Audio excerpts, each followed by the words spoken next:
Hello everyone! I'm Giovana from Brazil. And I'm Sandra from the Philippines. We are first-year master students of the Mundus Journalism Program 2020. And today we're going to talk about moving to a new country, particularly our experience moving here to Aarhus. So what to expect when you arrive. So Giovana and I both arrived in Copenhagen airport via flight, and you have the option to take a flight, a train, or a bus here to Aarhus. So I took the plane and landed in Aarhus airport, which is a bit far from the city, and then I took a bus here, and I believe Giovana took the train. Yes, I took the train, and yeah, it was more convenient to me because I live 10 minutes away from the train station, so it would be better anyways to get the train. But I think especially for people coming from other European countries, maybe it's easier to just get the flight straight to Aarhus.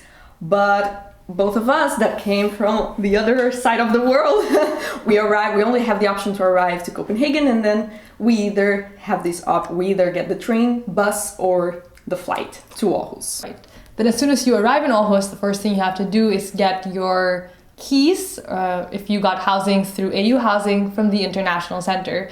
And when you go to the International Center, they'll also give you the option to get a local SIM card, which is free, but then you'll have to pay for a data plan, and that's what you'll be paying monthly. Yes, and don't worry if you arrive, because the International Center it's only open until 2 p.m. So don't worry if your flight or train or bus arrives a little bit later than that, because you can always ask for another fellow Mundusian to get the keys for you, which what we all did. I mean, I got 1,000 keys in one day for all the girls that were arriving after the time they're already closed. So this is an option. You don't have to worry about that. So among the first things that you have to do when you first arrive in Aarhus is, of course, apply for your CPR, which is going to be your health insurance card. And together in the same appointment, you will already apply for the NEM ID, which is an important secure login that allows you to access online banking if you open a Danish account. We didn't, but it's always an option as well. We are going to talk about this a little bit further.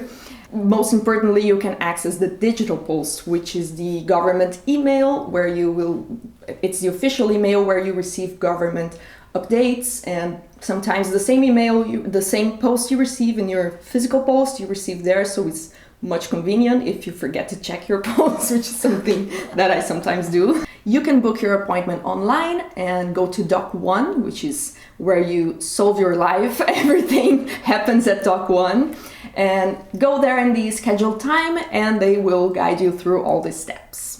Another thing we recommend when you move to Aarhus is to open a bank account so that you save high fees that are usually paid by using your home country account. So you have the option to open a Danish bank account when you move here, or you can open a foreign currency account when you move here online. Yeah. Yes, which is what we did actually, because the online banking sometimes are faster and less bureaucratic to deal with. So it's easier, we recommend, but you, of course, and especially if you want to work in Denmark, you need a Danish bank account. Mm-hmm. So it's up to you.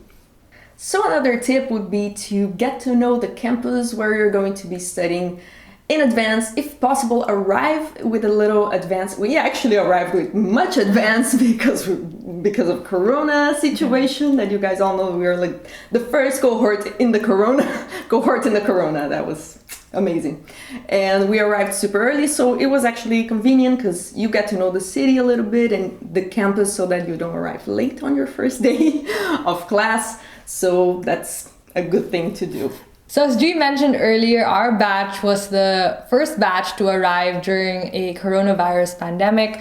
And I think that really bonded our group so much more than, in any different situation. We were all coming from a hard situation in our home countries. And we actually had a WhatsApp group 6 months before classes actually started. That's a tip. Definitely start a WhatsApp group way before you actually arrive in Aarhus. And I think that's the best way to connect with fellow Mundusians.